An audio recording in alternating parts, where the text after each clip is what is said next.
Hey everybody, it's Marc here, and it's time for an anime review.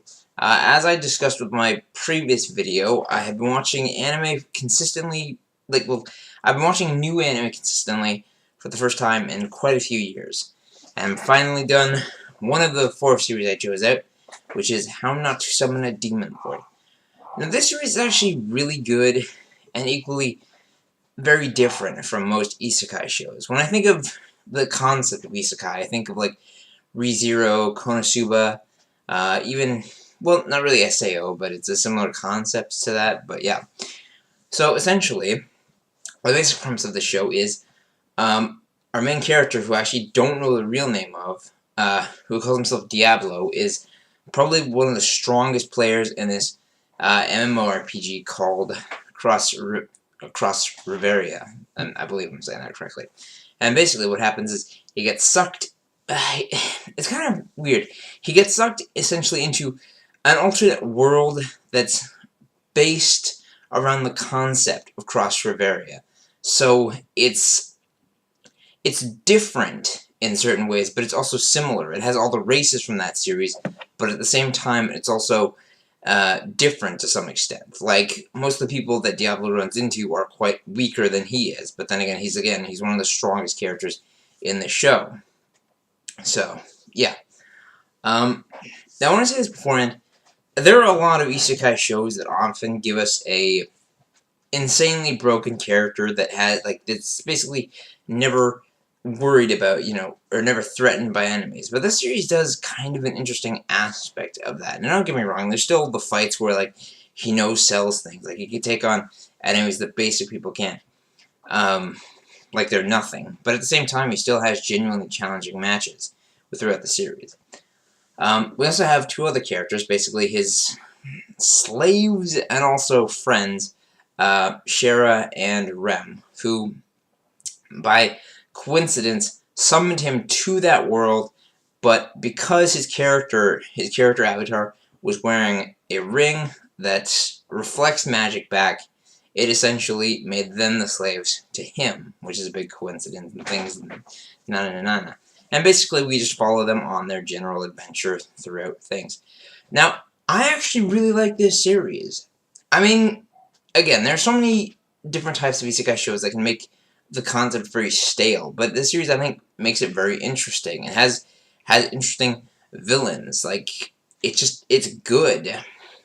We essentially follow them through a multitude of their adventures, some of them relating to Shara and Rem's past, and like how to deal with their problems. Rem, also I'm going to state this now, spoilers, so if you don't want to get spoiled on the series, stop watching.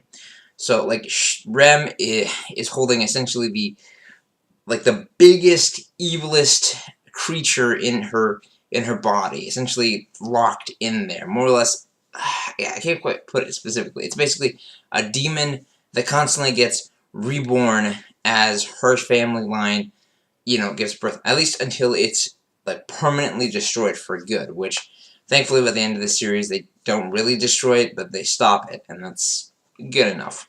Then we have Shara, who has essentially ran away from home to become an adventurer, to become a badass and to learn how to summon and stuff, and it's really good. And then we have Diablo, and the thing is, they all have their problems, but they work very well as a team. Diablo's a genuinely super awkward type of person because he's not particularly social with people, except for people on the MMO. When even that is really just fighting. But like he tends to keep like a very Diablo-esque attitude. He's like essentially he's acting most of the time whenever he's talking to people.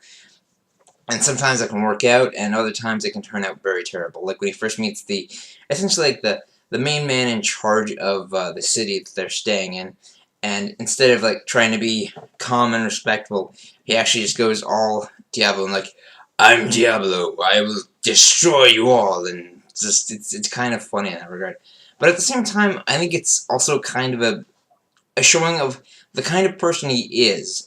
The stuff we do get to know about Diablo from beforehand is more or less the fact that he was never a sociable person. He didn't even have, like, friends online or anything. I mean, maybe he did, but it's never explained. And in real life, he was kind of abysmal at making friends. Like, he had no friends that I can speak of, so he shut himself off and basically became a hikikomori that played video games all the time. So that's his general thing. And one of the best scenes in the series, in my opinion, is when he tries to ask for help, but because he has this whole demon lord persona, he's not able to convey the fact that he needs help to people because he's so bad at just talking normally. And it's a really great scene that explains that he really has a lot of, issues, and he really needs to solve them. And again, as I've said with Rem, she has that big problem, and she's kind of cold at first, but eventually, like she really grows, and she's a really nice person in herself. Then same with Shara. Shara particularly has a storyline related to her brother wanting to marry her and have a child with her, and I'm not quite sure. I don't really know if like elves, like incest really matters to elves and stuff like that. So but a lot of stuff happens with that. Then we get introduced to other characters. We get introduced to the Fallen, who are essentially the major worshippers of this demon that exist in Rem's body, and do evil things. But unfortunately, this is one of those situations where Diablo is so much stronger, because we have the city people, and most, like, the highest level person is probably the person that runs it, who's like roughly around like level 130, but Diablo's 150, and he's basically able to take people out like they're nothing.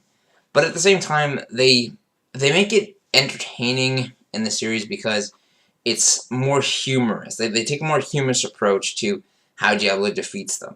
Now, don't get me wrong, this is a very humor-based series, but one thing I really like is that they balance out humor and genuine like drama and depression. In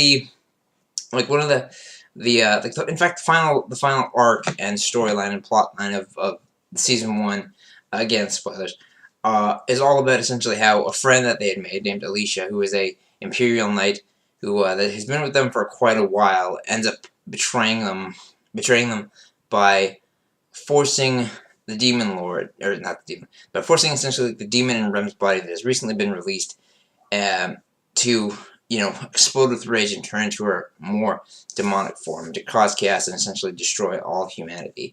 And we get this big thing on her essentially hating humanity because she grew up in that kind of experience. Like, I like to see Alicia as kind of, I wouldn't say an opposite to Aster, but she's someone that grew up in a very good place, a lot of money, good food, but the one thing I really like about her is that she doesn't look down on poor people or things like that.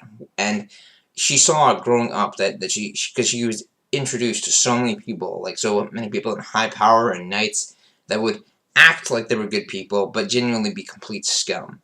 And essentially made her despise the human race altogether. But she has a whole overarching thing, and I'm going to leave that for you to watch that later.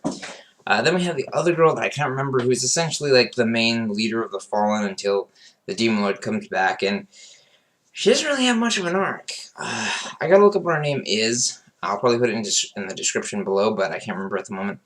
But her whole thing is essentially trying to bring the Demon Lord back and, cause havoc and allow the Fallen to be victorious, since they're like the big bads of the whole situation. And it's just, she doesn't really get much progression, really. We see her in like 1 or 2 episodes, and then until the finale.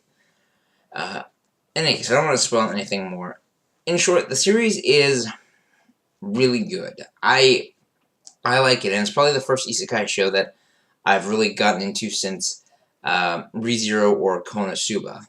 It's interesting. It does good stuff. Like, there are a lot of really good characters, and there's a lot of good humor, but it can balance out humor with genuine drama and action. It does action quite well.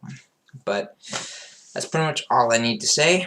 It was actually a really good series, so if you haven't checked it out yet, go check it out. It's on a lot of anime sites, and I believe it's also on Crunchyroll, but I don't like Crunchyroll, so yeah. But, yeah, that's all for now, so I'll see y'all later.